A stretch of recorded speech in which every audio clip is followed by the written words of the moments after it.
नमस्कार, मी सुवर्णा. दुपारच्या बातम्यांमध्ये आपल्या सगळ्यांचं स्वागत. सुरुवात करूया सविस्तर घडामोडींना.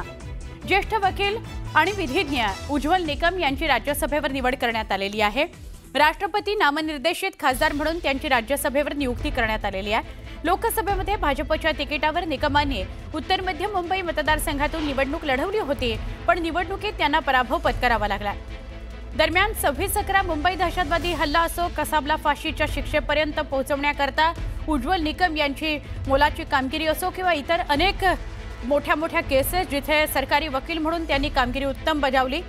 कायदेशीर कारकिर्दीमध्ये निकम यांनी अनेक गुन्हेगारी प्रकरणांमध्ये महाराष्ट्र सरकारचं प्रतिनिधित्व केलेलं आहे. संविधानाच्या कलम 80 अंतर्गत भारताच्या राष्ट्रपतींनी नामांकन केलेली आहेत आणि त्यामध्ये उज्ज्वल निकम यांना राज्यसभेवर पाठवलं जात आहे. न्यायपालिका ते जिथे कायदे तयार होतात असा राज्यसभेवरचा प्रवास उज्ज्वल निकम यांनी केलेला आहे. खरं तर जळगावमधून सुरुवात झाली, आता दिल्लीपर्यंतचा प्रवास गाठायचा आहे. किती सुखद धक्का आहे. 250 व्होल्टचा करंट बसला. खरं म्हणजे काल पंतप्रधानांचा फोन आला त्याच वेळेला बसला होता, परंतु त्या फोन परिपूर्ण त्वरित होईल आणि आज त्याची प्रचिती येईल असं वाटलं नव्हतं. मला वाटलं विचारमंथन होईल, पंतप्रधान बोलले म्हणजे काहीतरी ते कमिटी पुढे ठेवतील, काय होईल. पण ज्यावेळेला पंतप्रधान मराठीतून त्यांनी सांगितलं की आपण राष्ट्रपती महोदय ही जबाबदारी तुमच्या सोपू इच्छितात, तुम्ही स्वीकाराल का. माझ्या अंगावरती शहारे आले. तर राष्ट्रपती इच्छितात, पंतप्रधानांनी नम्रतेने सांगावं, हे मला थोडं विस्मयकारक होतं. आणि मी म्हटलं हो. या संपूर्ण राज्यसभेवरती जाण्याच्या प्रक्रियेमध्ये कुठेतरी तुमचं सरकारी वकील असणं ही भूमिका आडवी येऊ शकते का, किंवा या दोन्ही भूमिका तुम्ही कशा बजावणार.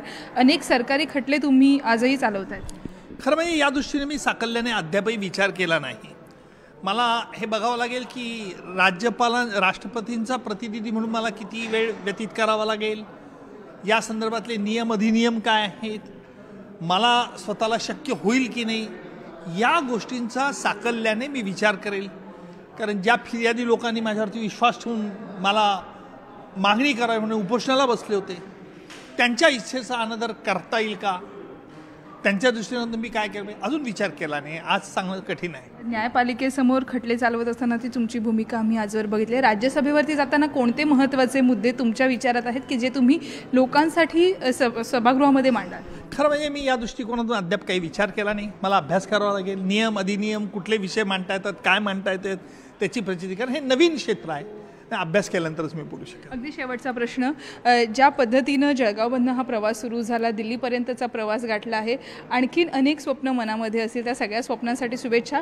पण आज ही अशी गोड बातमी आल्यानंतर कोणी कोणी शुभेच्छा दिल्या, या शुभेच्छांमध्ये लक्षात राहिलेल्या शुभेच्छा कोणाच्या. सर्वात प्रथम मुख्यमंत्री देवेंद्रजी फडणवीस साहेब, त्यामुळे दिल्लीहून तावडेजी साहेब, आपल्या भाजपचे अध्यक्ष रवींद्र चव्हाण साहेब, आशिष शेलारजी आणि विरोधी पक्षांचे अनेकांचे फोन, अजूनही 2 फोन वरती ठेवून आलो. अनेकांचे फोन आले, येत असतील, येत राहतील.